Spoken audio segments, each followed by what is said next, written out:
Hi, welcome to Time and Talk. Today I thought I'd make a video about my Tissot Automatic. The name of this watch is the Automatic 3, which is a strange name. I didn't even think to give it a proper name. It retails at £415 in the UK. To give a little bit of history of Tissot, the company, Tissot were founded in 1853, as it says on this dial, in Le Locle, Switzerland. They had a long-ranging partnership with Omega in the 20th century, and in 1983 they joined Omega as part of the Swatch group. They have quite a lot of achievements over the 20th century, such as the first ever touchscreen watch called the T-Touch in the 90s, which is in many ways a precursor to the modern smartwatch. This particular watch came on a bracelet, but today I have it on a Hirsch kind of lizard grain strap. You can get a black and a white dial version, and you can get it on a bracelet and on a strap. The movement has sapphire crystal. It measures 39.7 millimeters in diameter. It has a lug width of 19 millimeters, which can be a little bit annoying, but as it's already on a bracelet, it's not that much of a problem. You can put any leather strap on it you want. And it's 9.5 millimeters thick.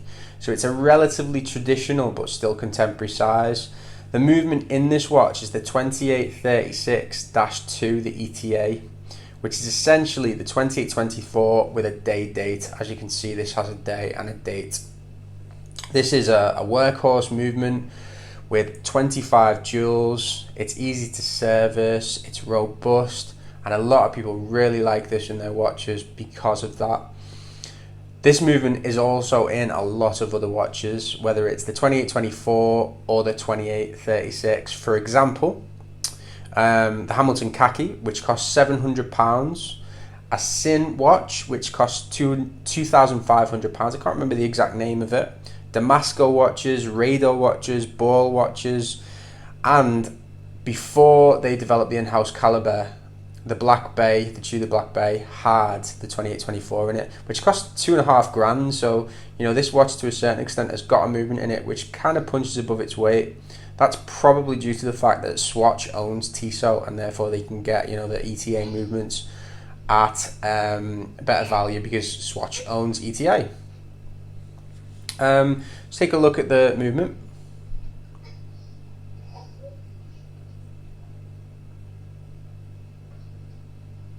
Beating away there. It's nice to have a see-through case back, but this particular movement looks a little bit austere, like they haven't, you know, decorated it that much. They've got Tissot on the road, so that's about it.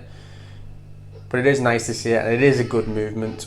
So, if we take a little bit more of a closer look at the watch, as you can see, there's a day and a date. Swiss made at the bottom, 6 o'clock. Automatic Tissot 1853, which a lot of the dials and stuff draw attention to the heritage of the brand, which is very proper, really. The case is a mixture of brushed and polished. You can see on the flanks it's brushed, and then the bezel and bits of the lugs are polished.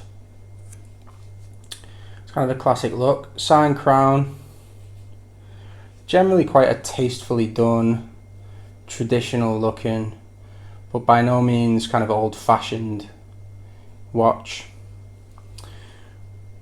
Show you a wrist shot. So as I said, looks quite nice on the wrist. Quite well sized for my pretty small 6¼ inch wrist. At the moment I've got it on this Hirsch lizard grain, is it croc or lizard strap, and I think it looks fairly dressy, fairly nice, but it originally came on a bracelet. Quite a versatile watch, works with most things, with most tires and most occasions. 30 meter water resistant, so you should be swimming with this, but fairly versatile. So what do you think of this watch? I mean, I think it's a nice watch. I think it's really good for the price. I also think Tissot as a brand is pretty good. I've got a little bit of a beaming on it about the Swatch group connection, but it has to be said that the movement, the standard of finishing for the price of the watch is really, really good and really good value. You know, this movement's in watch is much more expensive, and it's a really, really good solid movement. Tissot as a brand, again owned by Swatch now, but quite a long heritage, and things like that. Tell me what you think in the comments, whether you like Tissot as a brand, whether you like the watch. If you like my video, please subscribe. Thanks very much.